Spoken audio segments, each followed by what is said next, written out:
Iron Rattler at Six Flags Fiesta, Texas was the second ever Iron Horse conversion by the well-renowned coaster manufacturer Rocky Mountain Construction.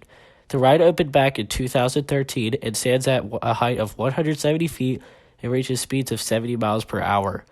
This ride is a larger RMC, and the layout is pretty unique as it dives on and off a quarry wall. The ride does use the old Gerstlauer trains, which I do prefer over the classic RMC trains. The lap bar on the Gerstlauer trains is much more comfortable and lets you experience the airtime a lot better.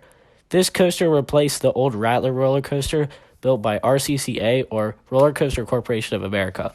And let's just say that was a very sketchy manufacturer, so I'm glad that this ride is now back alive as an RMC. I wouldn't say that Iron Rattler does anything fancy like a lot of the newer RMCs. The ride just glides through its elements and provides a classic airtime-filled experience. I also noticed that it's different in the fact that it's not as aggressive as the newer RMCs. As you look at rides like Wildcat's Revenge or even Iron Gwazi, they throw you around like ragdolls, but Iron Rattler is more toned down and more of a chill ride.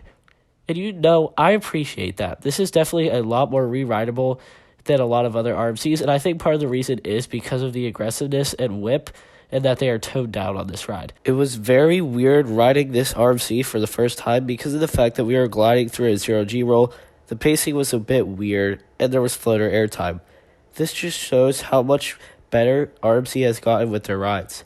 They are now able to give rides that have unreal pacing, sustained ejector airtime, and an entire ride with whippy inversions. Although Iron Rattler is different than a lot of RMCs, I wouldn't say it is a bad ride.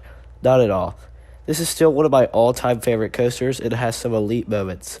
The first drop on this ride is unbelievable, and definitely my favorite drop on an RMC coaster that I've ridden. In the back row especially, you get yanked over this 170-foot twisted drop, and it is nuts. There were also 2 camelback hills on the quarry wall that I've never really heard about. I just assumed that they would be weak floater hills, but man, did they deliver on the ejector. These hills reminded me of the triple camelbacks on Twisted Timbers. Also, the dive off the quarry wall is just nuts. Definitely some of the most sustained ejector I've experienced on a coaster. The pull-up onto the brakes also gives a strong dose of flow ejector and laterals. Now, unlike most RMCs, I would say that there are a few dead spots on this ride.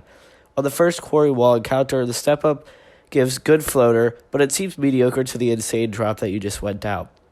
Also, the bank turn off the quarry wall didn't really deliver laterals or airtime for me. The valleys of this ride are filled with good positives, though, and there are weird overbank turn moments on both quarry wall encounters. On the first one, after the step-up, the train traverses a overbank turn. I don't know why, but this moment felt like a wave turn and gave great floater.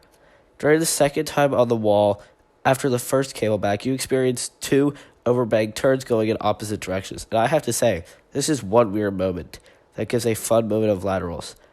While not my favorite coaster by Rocky Mountain Construction, Iron Rattler still found its way very high in my rankings and is still one of the best coasters in the US. Thank you all for watching, and I will see you guys in the next video. Bye.